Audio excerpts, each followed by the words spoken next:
I'm using my first player as a jumping off point to talk about him and two other players. And I kind of think, I don't know if he's number one on the list, but I think he's really interesting. And it's Bradley Beal. Okay. I like this pick. Because Phoenix was the most underwhelming team in the league last year. No question. They should have been really good. They weren't. They had a really interesting offseason. They had absolutely no resources because they're over the second apron. And I thought they did really well. They got Tyus Jones for the minimum, which is, one of the best value signings that you could possibly have. Certainly the best minimum signing of the summer. They bring in Monte Morris. Last year, they were a team that operated with no point guards. Now they have two point guards who haven't turned the ball over in decades, right? Like, those two guys just never turn the ball over. And I do think we're going to get a bounce back year from Morris. Ultimately, though, what this team is built around is 3 stars. And I think for the most part, I'm taking injuries off the table because who knows? And again, that factors into the interesting thing. Who knows if they're going to be, if Durant's going to be healthy, if Booker's going to fall off, whatever else it is.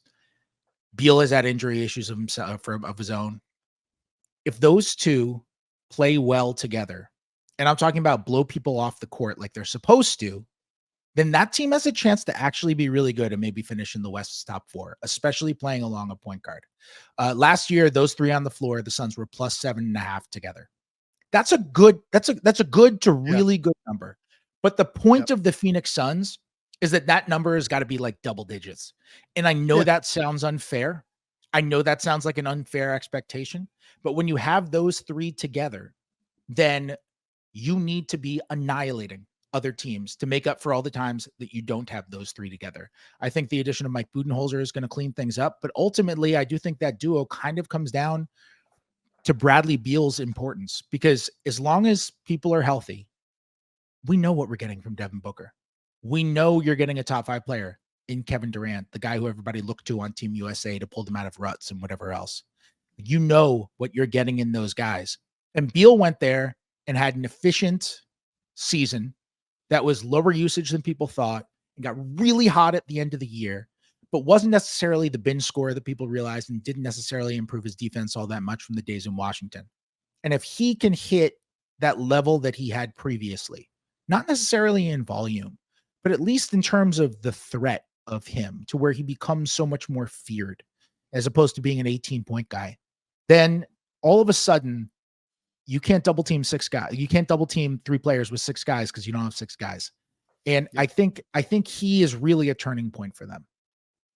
Well, and the other thing with them is that you can't double team a lot of guys anyway, just because if you double team, multiple guys on the court, you're probably leaving Grayson Allen open, who shoots 44% from 3.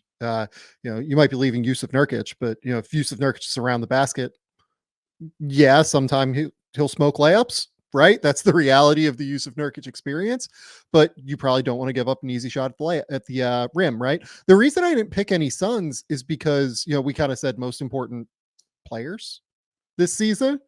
And I honestly think their most important thing here is Mike Budenholzer. Just even watching their preseason games, they're a team that I've actually watched a decent amount of now in preseason. I've watched probably a game and a half of their 2 preseason games that they've played.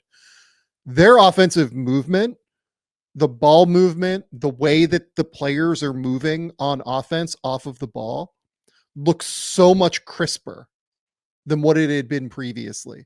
They look like they're in so much more space now to attack. And that's the Mike Budenholzer experience. We know that Mike is this incredible offensive mind who does an amazing job of creating space. We saw it for years with Milwaukee. We saw it for years with Atlanta. That's why those Atlanta teams, which weren't the most talented teams in the Eastern Conference, ended up becoming a number 1 seed, number 2 seed type of team for a few years there. So that's why I didn't pick any of the players. But to your point on Beal, I actually think that he hits the criteria perfectly, because if he is not the Bradley Beal that was there in Washington, this is probably not a title contender, just point blank. They need a third guy. Kevin Durant and Devin Booker need a third guy to be there. And I trust those 2 implicitly to be there. As long as they're healthy, they're going to be great. They're going to be all NBA players. But Bradley Beal was not that last year.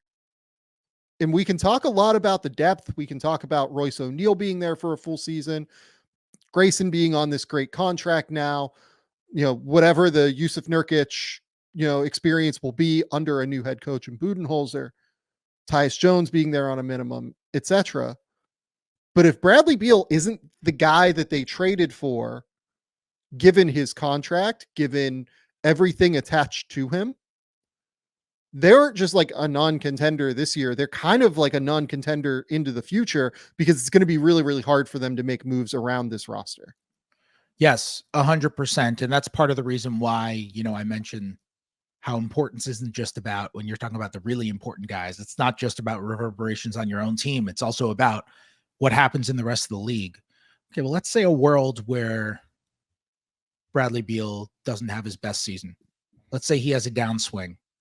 And let's say the Suns, maybe they win a playoff series. Winning a playoff game would be an improvement for them. They got swept last year. Maybe they win a playoff series. Maybe they don't. But it doesn't ever look great. They don't ever look like a contender. What happens with that team? Because Beal's got no trade clause. Yeah. And Kevin Durant is extension eligible and has not added a year onto his contract, which is something that I have been eyeing because it's really important. Over the summer, Woj reported all that stuff about Houston readying to make moves for Durant down the line if and when he becomes available. And in that moment, Suns owner Matt Ishbia puts out a tweet, right? Like, like basically in the moment, being like, you're committed to Kevin Durant. If you're committed to Kevin Durant, you probably want to add, he can add 1 year onto his contract because of the over 38 rule. Probably want to add that extra year onto his contract.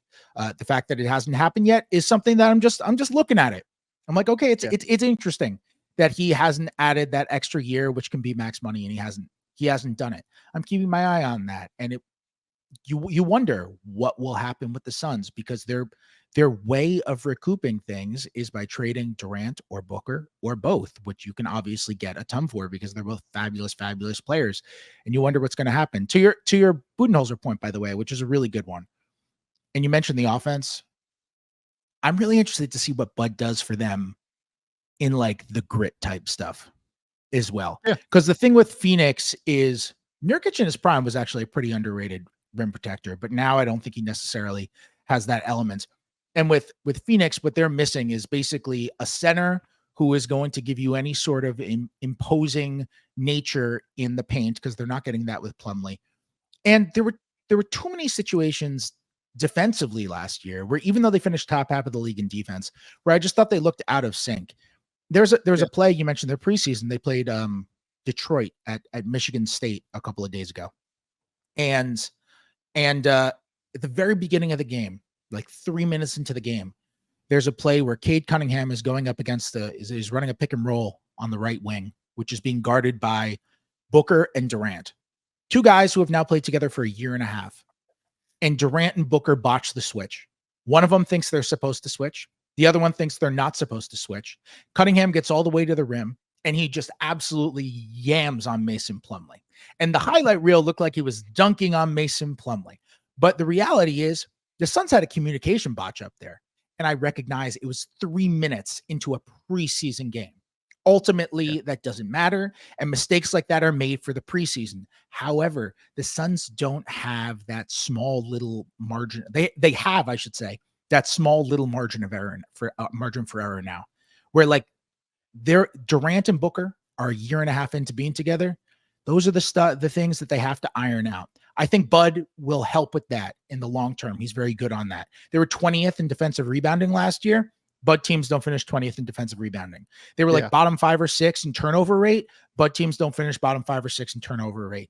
Like that never happens. So I imagine those kind of things will be ironed out. And if that's the case, like I feel like we should be talking about the Suns as like a stealth. No one's talking about them as like stealth top 3 in the West.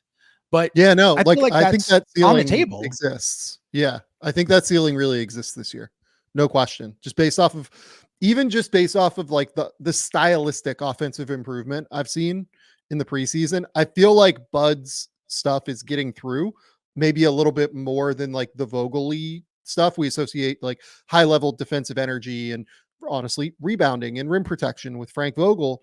And I felt like we didn't get as much of that last year. But I think we're already seeing a little bit more of the Vogel-y, or the Budenholzer-y stuff get through whenever I watch them.